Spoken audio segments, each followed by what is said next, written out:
Assalamualaikum warahmatullahi wabarakatuh. Kali ini saya akan membahas mengenai uji normalitas dan uji homogenitas data. Yang pertama adalah uji normalitas. Dua pengujian ini merupakan uji untuk prasyarat analisis untuk beberapa uji hipotesis, ya baik itu untuk penelitian asosiatif maupun penelitian komparatif. Dalam uji normalitas sebetulnya ada beberapa pendekatan uji yang bisa digunakan. Ada Lilliefors, kemudian chi-square, kemudian uji Galot taksiran. Ya, sebetulnya ada beberapa, tapi di sini yang akan saya praktekkan adalah uji Lilliefors. Biasanya digunakan untuk data dengan jumlah sedikit. Nah, di materi ini, di Diktat Statistika Olahraga, sebetulnya sudah dicantumkan beberapa langkah untuk penghitungan secara detail.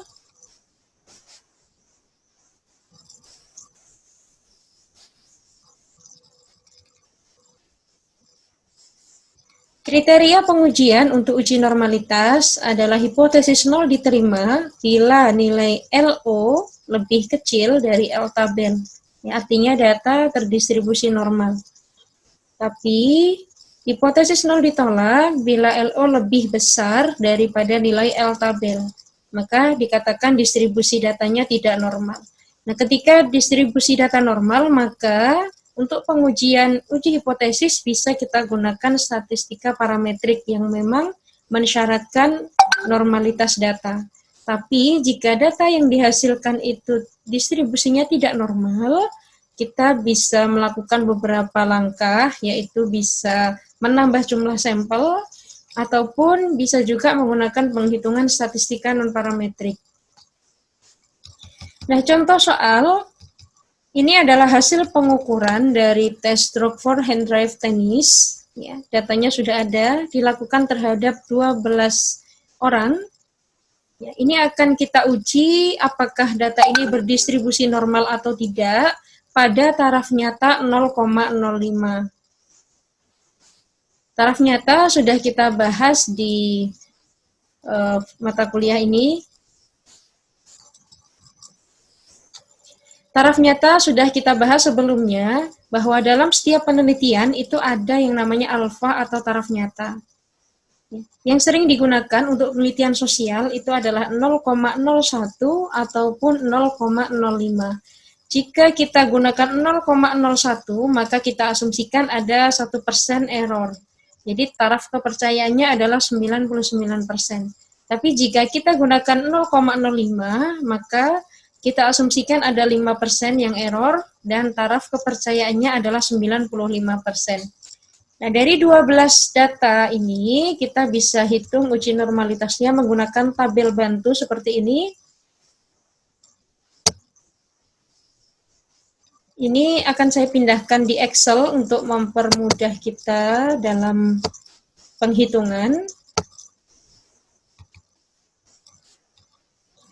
Nah, yang pertama adalah kita buat tabel seperti ini, kemudian data dari 12 sampel tadi kita pindahkan ke kolom X. Dengan catatan, data sudah diurutkan dari yang terkecil sampai yang terbesar.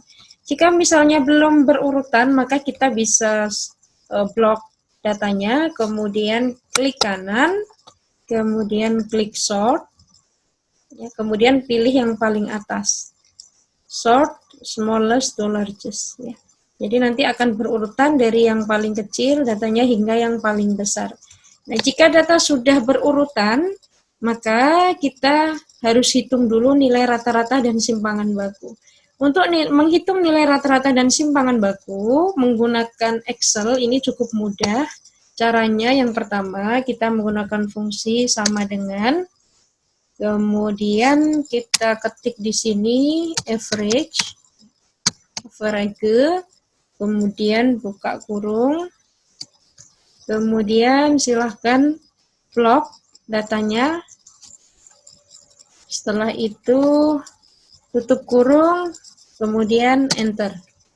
Ya, maka akan muncul secara otomatis nilai rata-ratanya. Berikutnya simpangan baku.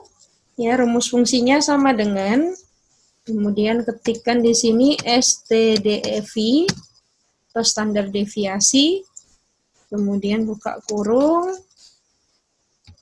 lock lagi datanya, kemudian tutup kurung dan enter.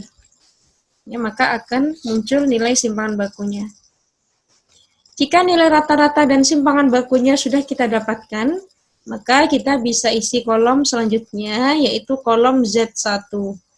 Kolom Z1 rumusnya adalah, jadi untuk mengisi Z1, yang pertama adalah kita buatkan rumus fungsinya sama dengan X. X yang pertama adalah 23, ya, kita klik saja, kemudian dikurangi X bar, X barnya adalah 50,33, kemudian dibagi, pembagian itu slash kalau di Excel, S, dibagi simpangan baku. Karena ini ada dua fungsi matematis, maka untuk pengurangan kita berikan tanda kurung. Kemudian enter. Nah, supaya ini bisa otomatis ditarik ke bawah, maka kita kunci dulu. Di sini nilai yang tetap adalah nilai rata-rata dan simpangan baku. Maka di depan dan di belakang sel dari X bar dan simpangan baku kita berikan $, dengan cara tekan shift, kemudian tekan huruf $, atau ada di angka 4.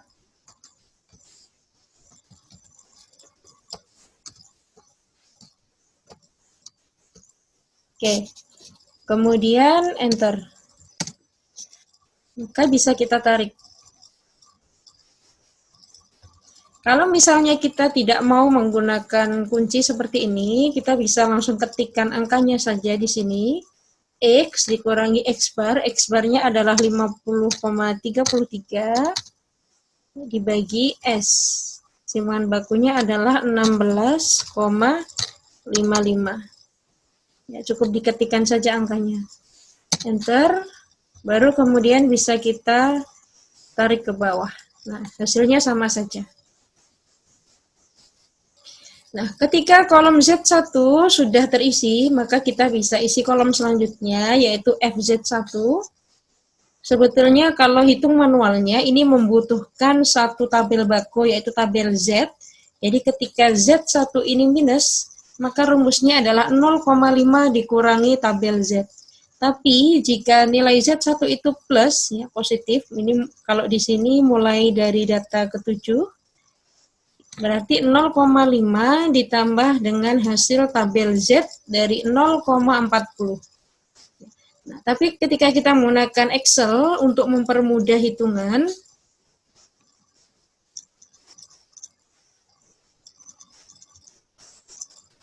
maka kita bisa gunakan rumus fungsi sama dengan normDis. Ketika kita ketikkan norms, maka di sini akan muncul, ini kita pilih yang ini, normDis. Kemudian di sini ada rumus fungsinya Z. Ya, Z itu kita peroleh dari kolom sebelumnya. Jadi tinggal diklik saja D4. NormDis dari Z. Ya, tutup kurung, kemudian enter. Ini bisa kita tarik langsung ke bawah. Oke, jika nilai FZ1 sudah diketahui, maka kita bisa isi kolom selanjutnya, yaitu EZ1. EZ1 rumusnya adalah nomor urut, ya, kemudian dibagi dengan N. Untuk yang pertama, nomor urut 1, kita tinggal ketikkan rumus fungsinya sama dengan klik sel dari nomor 1, kemudian dibagi N. N-nya adalah 12. Di sini kebetulan sampelnya ada 12. Ya, kemudian enter. Nah, ini bisa kita tarik langsung ke bawah. Dengan catatan, kita lihat lagi nilai X1 atau datanya ketika ada data yang sama seperti ini ya, nomor 5 dan 6. Ini angkanya sama, yaitu 48. Maka kita ambil nomor urut terbesar. Jadi 5 dan 6, maka nomor 5 ini otomatis akan mengikuti angka 6. Jadi nilainya sama. Sama dengan 6 per 12. Ya, di sini pasti nanti angkanya sama. Demikian juga kalau misalnya yang nomor 4 ini angkanya sama, X-nya yaitu 48, maka di sini juga akan sama nanti 0,5.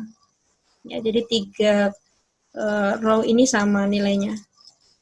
Nah, kalau sudah terisi kolom EZ1 sudah tidak ada lagi nilai X yang sama, maka kita bisa lanjut ke kolom terakhir yaitu FZ1 dikurangi SZ1.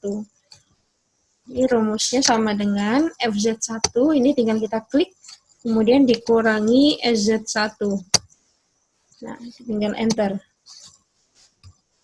Supaya tidak muncul minus, maka bisa ditambahkan ABS. Ya. ABS, kemudian numbernya tadi tetap pengurangan dari FZ1 dikurangi SZ1.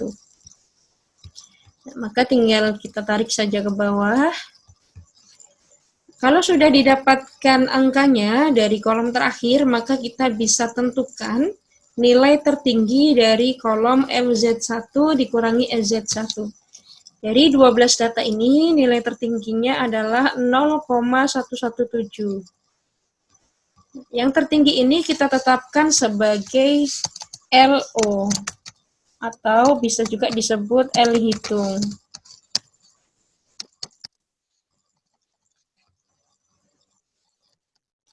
Nah, ini nanti yang akan kita bandingkan dengan L tabel.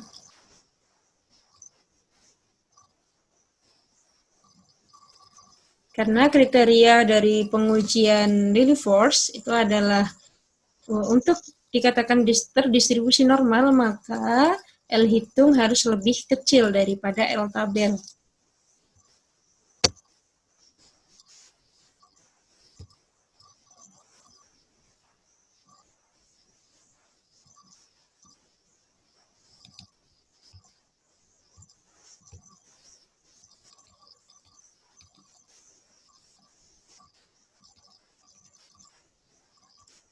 Oke, kita lihat untuk uji Lilliefors. Nah, ini adalah nilai kritis untuk uji Lilliefors. Ya, berdasarkan ukuran sampel dan taraf nyata, maka bisa kita lihat di sini. Ukuran sampel tadi adalah 12, ya. Kemudian taraf nyata yang ditetapkan adalah 0,05, maka bisa kita tarik garis lurus di sini. Nah, ini diketahui bahwa nilai L tabel adalah 0,242.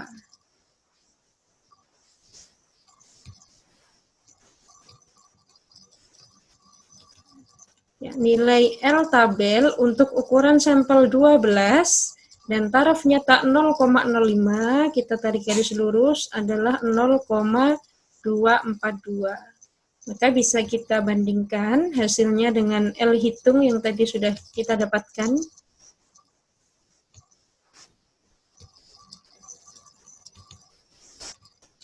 Nah, LO atau L hitung tadi dapat angka 0,117, kemudian L tabelnya adalah 0,242. Jika dibandingkan, maka nilai L tabel masih lebih besar daripada 0,117. Ya, lebih besar daripada L hitung. Maka dengan demikian dapat disimpulkan bahwa data ini terdistribusi normal.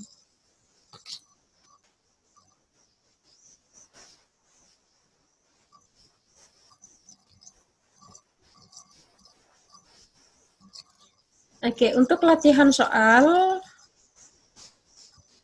silahkan dibuat data sebanyak 15, ya, datanya bebas, bisa variabel apa saja yang dipilih. Kemudian silahkan buat tabel bantu untuk uji normalitas Lilliefors seperti ini, hingga sampai pada kesimpulan.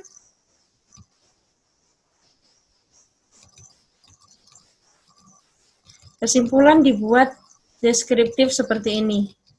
Ya, dari kolom terakhir, ya ini contoh yang tadi, didapatkan L0 0,117, sedangkan dari daftar tabel uji relief force dengan N12 dan taraf nyata 0,05 diperoleh L tabel sebesar 0,242. Nah, bila dibandingkan, maka nilai LO itu lebih kecil daripada L tabel, sehingga hipotesis 0 diterima, dan kesimpulannya data berdistribusi normal. Ya, silahkan dibuat 15 jumlah datanya, bebas variabelnya. Nah, akan saya contohkan penghitungan menggunakan SPSS ya dengan data yang sama.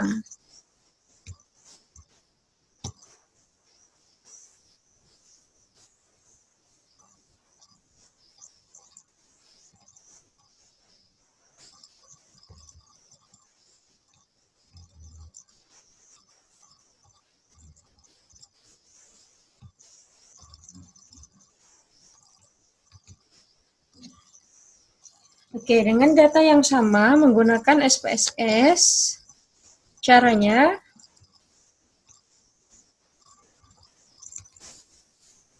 yang pertama kita pindahkan tadi ya, kita copy paste datanya ke variabel ini yang ada di SPSS. Ya. Setelah dipindahkan datanya, kemudian kita bisa isi variabel view. Kita bisa isi label dengan namanya.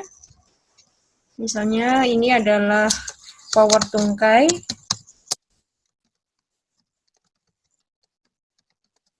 Ini akan kita uji normalitas ya. Caranya yang pertama kita klik saja analyze, kemudian pilih descriptive statistik, kemudian pilih explore. Nah, kita pindahkan power auto tungkai ke dependent list. Setelah itu bisa pilih statistik. Deskriptif ini bisa kita tambahkan juga kalau kita misalnya butuh persentil dan sebagainya, kemudian bisa klik continue. Nah, ini bisa kita klik lagi, bawahnya itu plot. Nah, kemudian klik ini none, kemudian centang normality plots with test. Kita bisa juga menambahkan histogram jika misalnya dibutuhkan. Nah, kemudian klik continue, oke.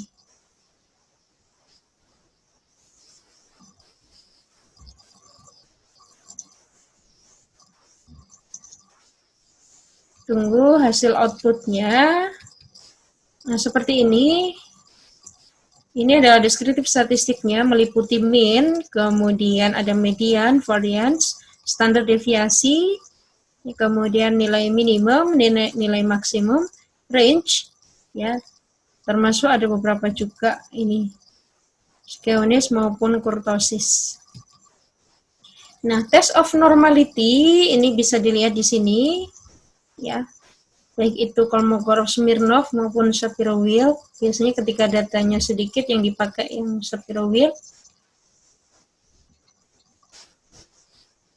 Nah, di sini terlihat ya nilai statistiknya, kemudian degree of freedom-nya 12, ya ini adalah jumlah sampelnya, kemudian nilai sig-nya itu di sini 0,200. Ya, kalau kita bandingkan nilai sig ini nanti dibandingkannya dengan taraf nyata atau alpha. Alpha yang kita gunakan adalah 0,05. Jadi ketika nilai sig itu di atas 0,05, maka dipastikan data terdistribusi secara normal. Jadi hasil dari hitung manual yang tadi dengan SPSS sama, ya. Data terdistribusi normal.